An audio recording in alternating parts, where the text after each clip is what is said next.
Hey everyone! So today I thought I would do a Halloween tutorial for you guys since it is quickly approaching. This is just kind of a dead, rotten, kind of disgusting look for you guys, and I hope that you enjoy it, so stay tuned. So I'm going to start this look off by taking my Silcone Modeling Compound by Alcone company. As you can see, there are two separate jars, each labeled A and B. I'm going to take a straw and an old lid I have from one of my candles, and I'm just going to take this, scoop it onto the straw, and place it onto the candle lid.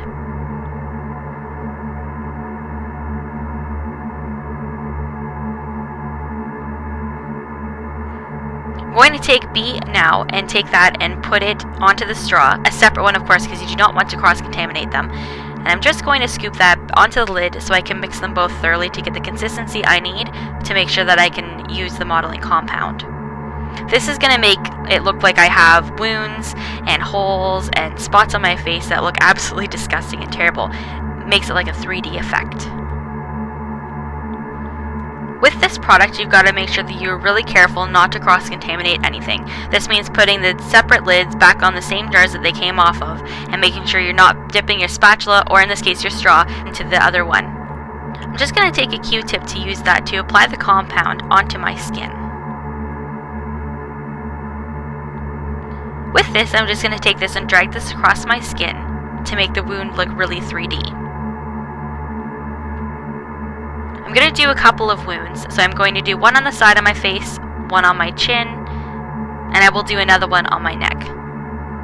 You want to make sure that you really smooth out the edges of where the compound is on your skin because you don't want it to be able to tell where your skin starts and where this stops. I'm now going to take this and kind of drag it in the middle, creating almost like a hole or a scrape mark into my face.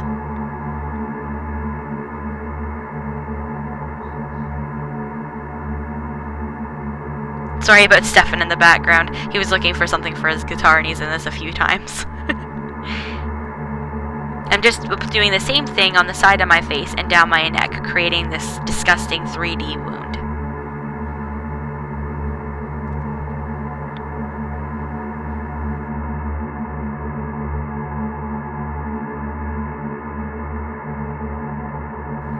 This product takes about 5 minutes to dry, pretty quick. Now I'm going to take a pair of tweezers, and I'm just going to kind of pull at the thin layer over my skin. Be careful not to pinch yourself doing this, because I know I did it a couple of times, and it really hurt. I just want to make sure that my wounds have a little more of a real-life effect, so I'm pulling holes and making it kind of build up around the outside, and actually pulling it away from my face so that you can see almost underneath it, if you know what I mean. Once I get doing the makeup a little further, you'll kind of understand. Because it was completely flat, I actually had to take a pair of scissors and just kind of cut a hole. So just be careful if you do have to do that. If I was to do it again, as this was my first time doing it, I probably would have just done it in a circle and left a little hole in the middle for where my skin was going to be. But we live and we learn. I would recommend using tweezers as opposed to your fingers because your fingers seem to be a little bit too rough and it can actually pull it right off of your skin. So be careful of that. I'm now going to take the Alcone company's liquid latex, and this of course is clear, and I'm just going to apply this with some tissue paper that I had laying around the house that I got at Walmart. I had like a value pack for gift wrapping, so I just used that. And you're just going to take the tissue paper, rip it into little bits, and put it onto the wound where you want to add a little bit more dimension. Take the latex on a paintbrush because I didn't have any makeup brushes I was willing to ruin, and I'm just going to spread that over the tissue paper just to give it a little more dimension and make it kind of look like the skin is bubbling up and torn and ripped.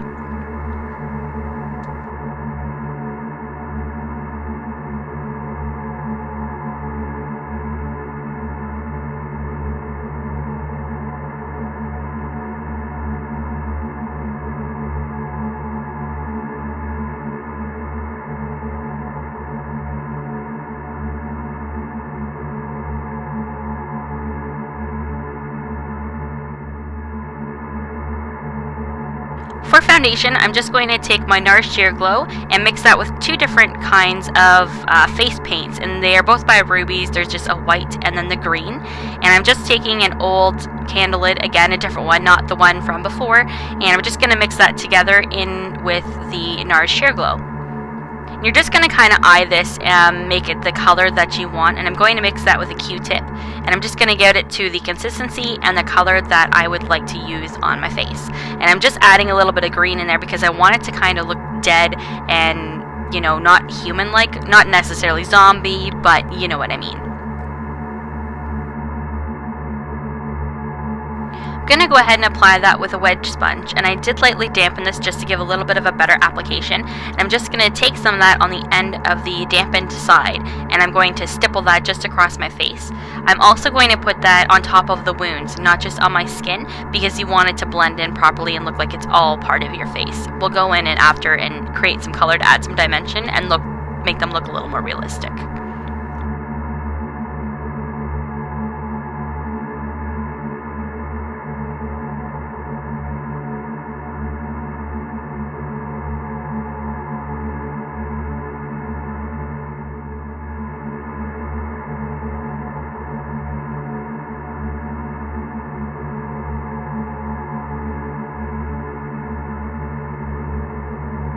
You want to make sure that you blend this down your neck and into your hairline as well. You could also bring this down into your chest if you're wearing something low cut. I didn't have anything that I was willing to get possibly stained, so that's why I only took it down onto my neck and not onto my chest.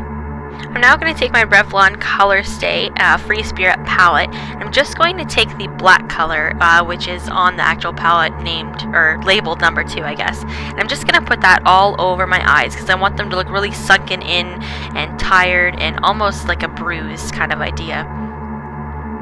With this, I'm going to take it and kind of drag it down where my natural bags of my eyes would be sitting, and then of course underneath the eye as well.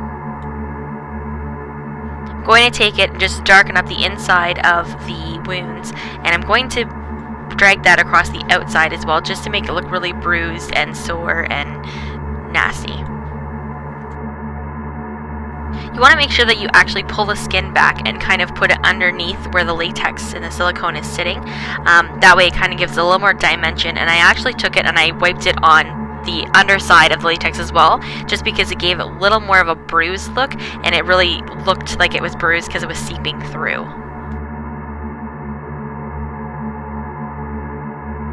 I'm now going to take the darker blue color in the Free Spirit palette, and I'm just going to put that all over my eyes.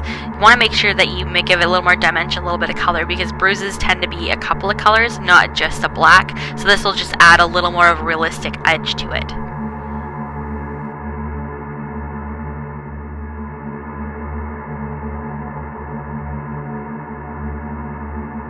Now I'm taking my Maybelline Eyestudio palette, and this is in the color Cozy Cashmere. I'm just taking the darker red color, and you can use really any dark red as long as it's a matte. You don't want something shimmery. And I'm just going to apply that into the wounds in the center where it would be bleeding.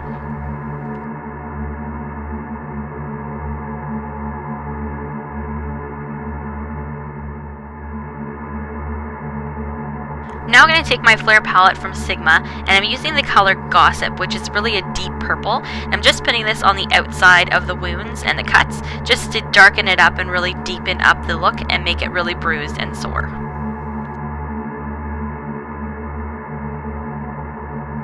I'm also going to take the same color and place that underneath my eyes, because under your eyes tend to be a little more of a pinky purpley color, and you want to make sure that you drag it downwards where your bags would be.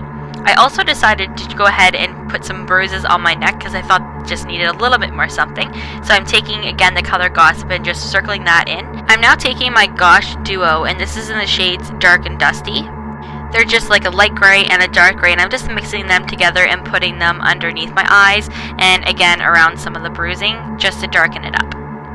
I'm also taking this in circular motions on the bruising on my neck just to darken it down and then blending it out.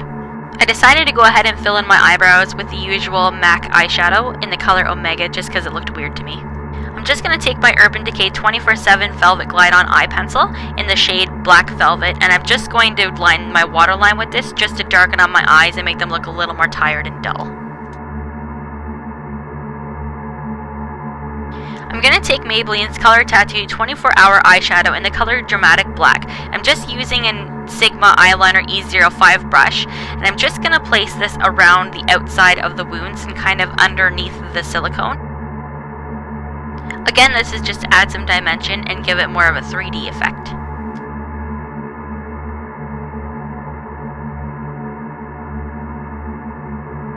I also decided to add a little bit of a bruise, so I'm just taking that and dragging that across my forehead.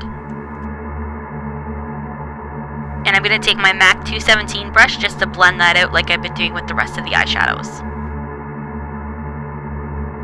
Then I'm taking my Maybelline's The Falsies Volume Express Mascara, and this is in the color Black Drama. To make the blood, I'm using this Altered FX jug of blood I got at Walmart and some Smucker's Sundae syrup, of course the flavored chocolate, and I'm just going to mix those together on whatever you have available. This is just to darken up the blood to make it the desired consistency and the desired color that I want it to be. Now taking my Rimmel Wake Me Up concealer, and I'm just putting that on my lips just to mute out the color to make my face look a little more lifeless and dead. I'm taking the same Revlon palette as before and just mixing the black and the dark blue together just to give myself that less life look and to really mute out my lips even further. I didn't like the consistency of my blood that I made, so I took some cornstarch and decided to mix that into the blood and the chocolate mixture, and that gave it the consistency that I wanted. So I took it on a Q-tip and I just placed this inside of the wounds and underneath the silicone, as you can see here, and just made it look really, really gross.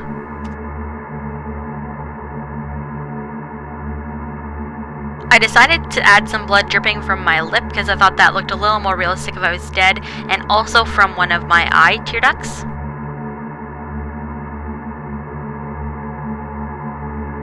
I also decided to put some blood on the outside of my nostril and have it dripping out of my nose because I thought that would add a nice little touch to the face.